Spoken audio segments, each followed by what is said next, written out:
नमस्कार, आप देख रहे हैं जेएसके न्यूज 24। सच का सामना जोश के साथ। पत्रकारों पर हुए फर्जी मुकदमे अगर नहीं हुए वापस तो होगा बड़ा आंदोलन। अलीगढ़ में कलम की ताकत पत्रकार महासंगठन के राष्ट्रीय अध्यक्ष एवं संगठन के तमाम पदाधिकारी, सदस्य एवं पत्रकारों के द्वारा अलीगढ़ के जिला कलेक्ट्रेट में पहुंचकर संगठन के द्वारा राज्यपाल महोदया के नाम एक ज्ञापन सौंपा, जिसमें संगठन एवं पत्रकारों के ऊपर लगातार होने वाले उत्पीड़न एवं फर्जी मुकदमों को लेकर पत्रकारों में रोष देखने को मिला।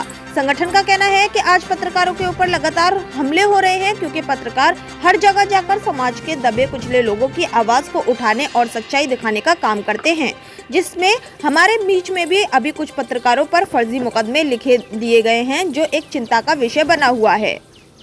राष्ट्रीय अध्यक्ष ने कहा, ये एक गंभीर विषय है कि पत्रकारों के ऊपर पुलिस द्वारा उत्पीड़न किया जा रहा है और ये सरासर गलत है। पत्रकार एक समाज का आईना है और भारत का चौथा स्तंभ है। उन्होंने ज्ञापन के माध्यम से जिला कलेक्ट्रेट से राज्यपाल महोदया के नाम ज्ञापन सौंपा है। इस मौके पर प्रदेश अध्यक्ष महिला विंग रजनी रावत, गुलाब नबी, रविंद्र सिंह आनंद, लोकेश सिंघल, अकील अहमद, असलम खान, सदफ, फैसल खान, वकील अहमद, भानु प्रकाश सैनी, रूबी तोमर, सईम खान, अकरम खान, कामिनी कपूर आदि कई दर्जन पत्रकार मौजूद रहे। अलीगढ़ से सीनियर पत्रकार मनीषा आनंद की रिपोर्ट।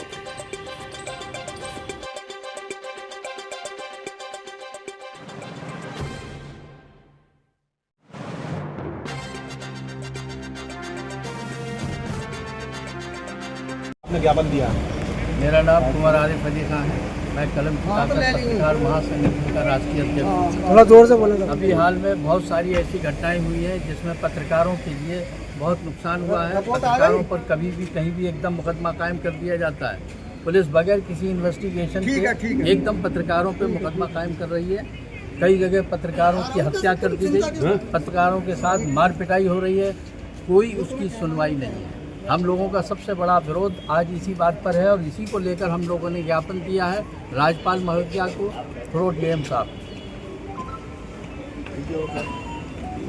हम चाहते हैं कि पत्रकारों की पूरी सुनवाई की जाए और पत्रकारों को जो सुविधाएं दी जाएं उसके लिए जल्दी जल्दी सुविधाएं उनको मिलनी चाहिए और यहाँ पर एक प्रेस क्लब की बड़े लेवल पर स्थापना हो। सर, आपने जो ज्ञापन दिया है किसको दिया है? ये राज्यपाल महोदया को। नहीं, किसके हाथ कहाँ पर दिया? किस बैनर से ले लिया है? ये डीएम साहब के जरिए और कलम की ताकत पत्रकार महासंगठन से, क्योंकि मैं उसका राष्ट्रीय अध्यक्ष हूँ। सर, आगे का निर्णय क्या रहेगा? आगे का यह है कि अगर इस पर सुनवाई नहीं होगी तो पूरे हिंदुस्तान में कलम की ताकत के पत्रकार पूरा आंदोलन करेंगे। इसके बाद हम दोबारा बहुत जल्दी सीएम साहब के सामने अपनी सारी चीज़ें रखेंगे। सर, इतनी जल्दी ये एफआईआर जो हो जाती है पत्रकारों के खिलाफ, इसका कारण क्या है? इसका कारण ये है कि आप ये कह सकते हैं कि पुलिस पत्रकारों के नेगेटिव चल रही है, जबकि पत्रकार हमेशा पुलिस का हर तरीके से योगदान करते हैं, उनको इन्फॉर्मेशन देते हैं, उनको सूचना देते हैं, उनकी खबरें निकालते हैं, लेकिन उसके बावजूद भी उन्हीं के साथ जुल्म होता है। लेकिन सर, एक क्या नाम है, नीचे स्तर से लेके और राष्ट्रपति तक अगर कोई बयान देना चाहता है मीडिया के माध्यम से, तो एक पत्रकार ही सामने आते हैं, फिर भी इनके साथ में एक जो है अत्याचार होता है। ऐसा क्यों? इसीलिए तो आज हम सब लोग इकट्ठे होकर ये ज्ञापन दिया है और इसका विरोध कर रहे हैं और आगे भी हम इस लड़ाई को लड़ते रहेंगे।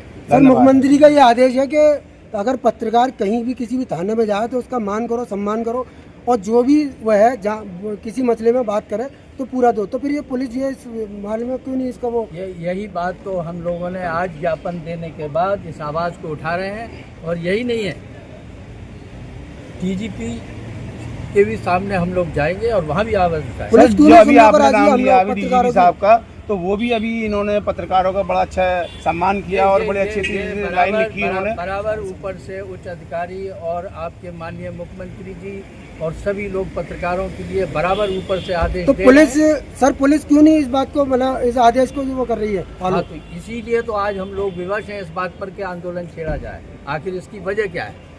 सर, इतने बड़े बड़े अधिकारी, मुख्यमंत्री, प्रधानमंत्री हमारे देश के और मीडिया के लिए सपोर्ट की बात करते हैं और पुलिस जो है अत्याचार करना शुरू कर देती है। इसका क्या कारण है, क्या वजह है इसकी? कारण कुछ नहीं है, ये सब उनकी मानसिकता की बात है, लेकिन हम इसीलिए इसका विरोध कर रहे हैं। और सबसे बड़ी ज़रूरत है कि सारे पत्रकार एकजुट होने चाहिए। इसमें कमियां हम लोगों की भी हैं, क्योंकि पत्रकार किसी भी समस्या पर एकजुट नहीं होता, इसीलिए उनके साथ ये सारी चीज़ें होती हैं। लेकिन सर, पत्रकार कलम की जो है- ताकत, लेकिन कलम की ताकत, पत्रकार महासंगठन के पत्रकार और हम सब पूरे देश में मिलकर इसकी आवाज़ उठाएंगे और ये आवाज़ आखिर तक बुलंद करेंगे। धन्यवाद। राष्ट्रीय अध्यक्ष नहीं जिलाधिकारी कार्यालय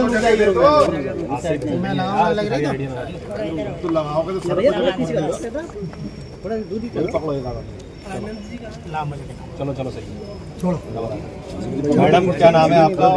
मेरा नाम रजनी रावत है। कलम की ताकत पत्रकार महासंगठन की मैं प्रदेश अध्यक्ष हूँ और प्लस हमारे पेपर भी हैं जिसमें मैं ब्यूरो चीफ हूँ। और आज हम यहाँ पे एक ज्ञापन देने आए हैं पत्रकारों के खिलाफ जो जगह जगह उनके खिलाफ मुकदमा लिख दिया जाता है बिना सोचे समझे, बिना उनकी जानकारी किए।